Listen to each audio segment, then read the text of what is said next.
are here to inquire and find out more about, is design a right course for me? Design a good career?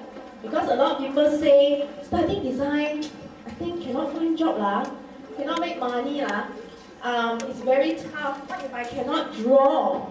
What if I'm not creative enough? Are these some of the questions that you have asked yourself?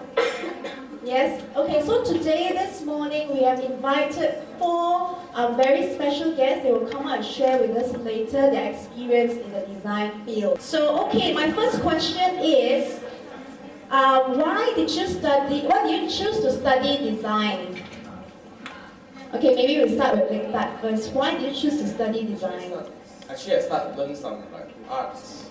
It started from quite young, it's like kindergarten time. So I quite belong in the art. It's quite how to say? It's like I think from there builds my interest on the art. That's why after graduate, I'm very sure this is what I want. Okay, so would you say that you follow your heart, design is what you want? I think most important is you need to follow your heart. Is it you really like it? If you like it, then you can take it. This is just very simple. Why I chose design, alright. When I was young, I don't know whether you guys have heard of Art Attack. Anyone of you heard of Art Attack? Okay, I was watching Art Attack and the next moment I'll be doing whatever he just did. So I knew what I wanted to do after that, because I was more into doing different stuff rather than sitting down and studying. I was more into arts. So yeah, and I knew what I wanted to do after Form 5. I like to do all kind of handcraft things since I'm young. And after I growing up, I tend to appreciate the thing that is pretty, and that's why I chosen design to be my career to do it, because I like to make things pretty, make things proper, and make things work to everyone. So that's why I chose design. Actually, when I'm Form 4 and Form 5, actually I am not studying art school. Okay? I love design and I love drawing, design, and most of illustration things. But the time something happened to me, my friend, she passed away in an accident. And that time she reminds me that you live life only once, so better choose something that you like, so that you won't regret in the future. So that's why she reminds me to do something you like. That's why I choose to do design until now. So I feel so great because I did that decision that I still am not feeling regret for that decision. Why did you choose Alpha? Did you like a smaller college, or how does it help to make a decision?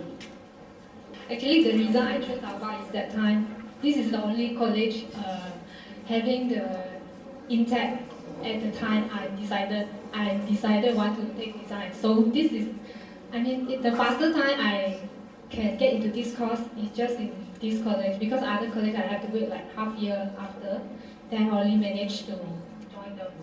But after I joined it, I'm actually quite glad that I've chosen this college today, because it's not big. Okay, maybe you guys might thinking you want to have a bigger college, more students. But actually for design, students studying in a small group is actually even better, because design is more about your creative idea. Okay, the idea is actually very personal kind of thing. It's not like a theory that everyone should follow and everyone should learn together. Then it's a theory kind of thing. It's not. Design is very individual. Okay, so in this college, when you only have a small group of people, where you can actually approach your lecturer anytime you want. So actually you can explore or develop your idea furthermore with the guidance of the lecturer. So for design, I think in a small group is actually very good, and it helps you to grow even better. I think that time the college are not that big, but all the teachers and lecturers are very close to us. Our relationship is very good. So I like the kind of environment whereby you learn a lot of things from lecturers. When you're very close to lecturers, we learn a lot of things from lecturers.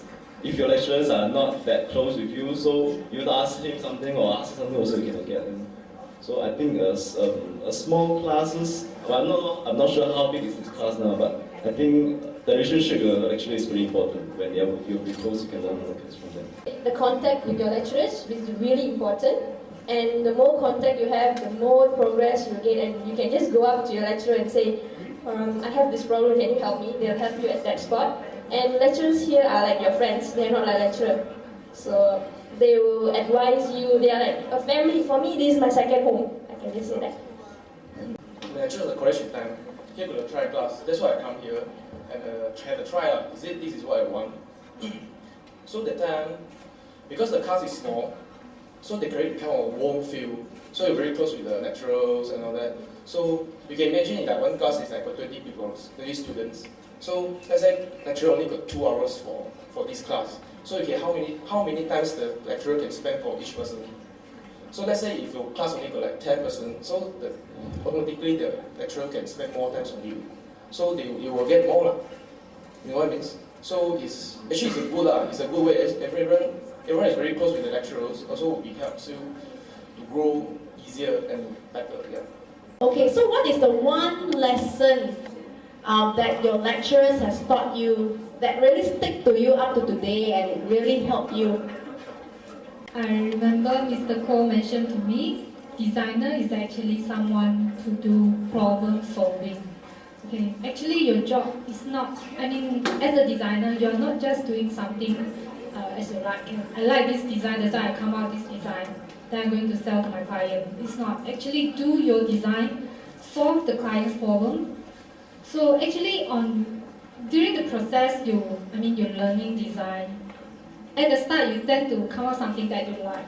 Okay, but actually in the reality, your job is actually produce something that will help your client to solve the problem.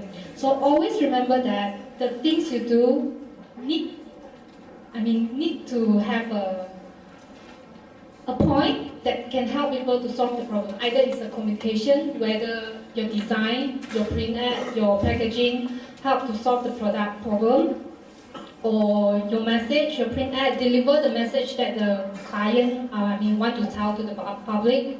Okay, so you are a problem solver. You solve everyone's problem through your design. So I think this is something inspiring me. Okay, for me is I came in here, I didn't know how to draw, okay?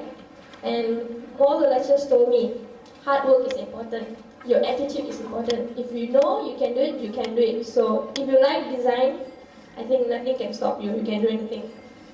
So I'm here now. Dude, I can't even draw a proper circle, okay? I had to draw like 1,000 times. I got rejected so many times. I worked until I got it. So hard work is important. If you really like design, you will work your guts up. So I think one of the lecturers called Mr. Cole, he one thought is design is no wrong and no correct. So meaning that the design is not just a one-way solution to solve the problem sometimes. They got a lot of ways to do it. So they kind of create a kind of attitude on you challenge the solutions. Because I'm working on the advertising, so sometimes my boss will give me say, okay, this is the solution I give you. So maybe you got the kind of the challenge feeling, the attitude to challenge his solutions. So maybe next day you can come up with better solutions. So that is the very good things for you to grow. So I think this thought is very useful and it's quite right lah. So actually that influenced me a lot. What if I'm not creative enough, or what is I cannot get ideas? How do I continue to be an effective designer? Actually, sometimes for me, idea is not from one person, because you need someone to ping and someone to pump. So that's how to say, it's like because you got something. It's like I think for the ideas part, I think more people will group together and discuss will come up, spark something more interesting. Because different people got different ideas. So, cannot say you got no ideas, but normally like I'm working on the advertising. I got the writer, I got the partners together. So we think together. So, we'll come something, then she will come something. So we will discuss and then we build another new things. You just need to be open, okay? Because sometimes the great idea just come from crazy or stupid ideas. You have to be open. You cannot restrict by mindset, say this thing is not going to work, but it might work if you do the other way. Okay, so never restrict yourself to any mindset or any restriction that you tend to see, but it's actually, I think, okay, because I'm working with Asia, this company, the culture is a bit, I think it's a bit different from others. Okay, the things my boss like to say is nothing is impossible. Okay, to him, everything is possible. So he actually built this culture into our company that everything is possible, so never restrict yourself. So you just try to explore, do whatever you can, do whatever crazy thing you want to do, then you get the things, maybe it can inspire everyone at the end of the day. So just be open, try to talk to your friend, your colleague, your friends, anyone, then never give up, just never give up. Try whatever way that you think it will help. Even just never give up, then you'll get something at the end of the day.